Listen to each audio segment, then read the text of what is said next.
Hello friends, welcome to my channel. আজ আমি আপনাদের সঙ্গে শেয়ার করব পেনে পাস্তা রেসিপি। এটা কিন্তু খেতে অসাধারণ লাগে আর খুব কম উপকরণেই আমি এটা তৈরি করেছি। এটাই আপনাদের সঙ্গে শেয়ার করব।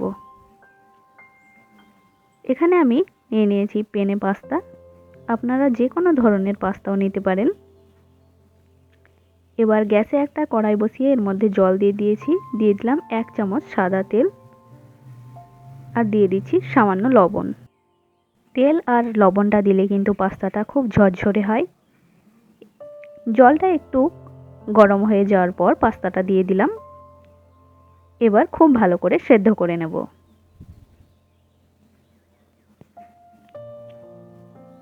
এবার এখানে আমি একটা বড় সাইজের টমেটো কুচি নিয়ে নিয়েছি। এর একটা খুব ভালো পেস্ট তৈরি করে নেব। টমেটো পেস্ট তৈরি হয়ে গেছে। এদিকে পাস্তাটাও খুব ভালো করে সেদ্ধ হয়ে গেছে। এবার পাস্তার থেকে জলটা খুব ভালো করে ঝরিয়ে নেব।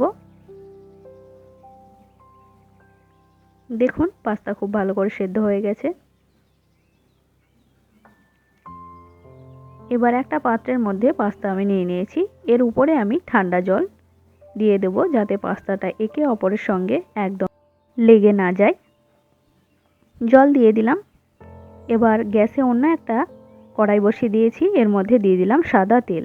সাদা তেলের পরিবর্তে এখানে আপনারা বাটারও ইউজ করতে পারেন। দিয়ে দিলাম রসুন কুচি। এবার একটু নাড়াচাড়া করে নেব। এরপর এর মধ্যে দিয়ে দিলাম একটা বড় সাইজের পেঁয়াজ কুচি। এবার পেঁয়াজটাকে হালকা নাড়াচাড়া করে নেব।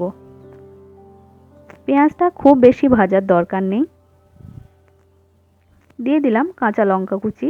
ঝালটা অবশ্যই আপনারা নিজেদের ইচ্ছে মতো দিয়ে নেবেন। এবার টমেটো পেস্টটা দিয়ে দিলাম।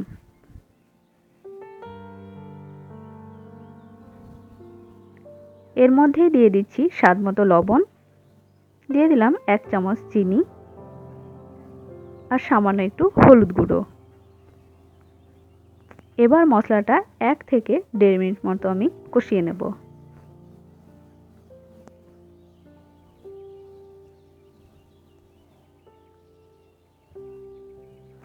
দিয়ে দিলাম সামান্য একটু চিলি ফ্লেক্স যাতে টেস্টটা ভালো আসে। মশলা কষানো হয়ে গেছে। এবার আগে থেকে সেদ্ধ করে রাখা পাস্তাটা এর মধ্যে দিয়ে দেব। আগে থেকে সেদ্ধ করে রাখা পাস্তা দিয়ে দিলাম। এইভাবে পাস্তা কিন্তু তৈরি করলে খেতে অসাধারণ লাগে। আপনারা একবার ট্রাই করে অবশ্যই দেখবেন। সব শেষে এর মধ্যে আমি দিয়ে দেবো 1 চামচ মেয়োনিজ। মেয়োনিজটা দিয়ে দিলাম। এবার আবারও খুব ভালোভাবে মিক্স করে নেব।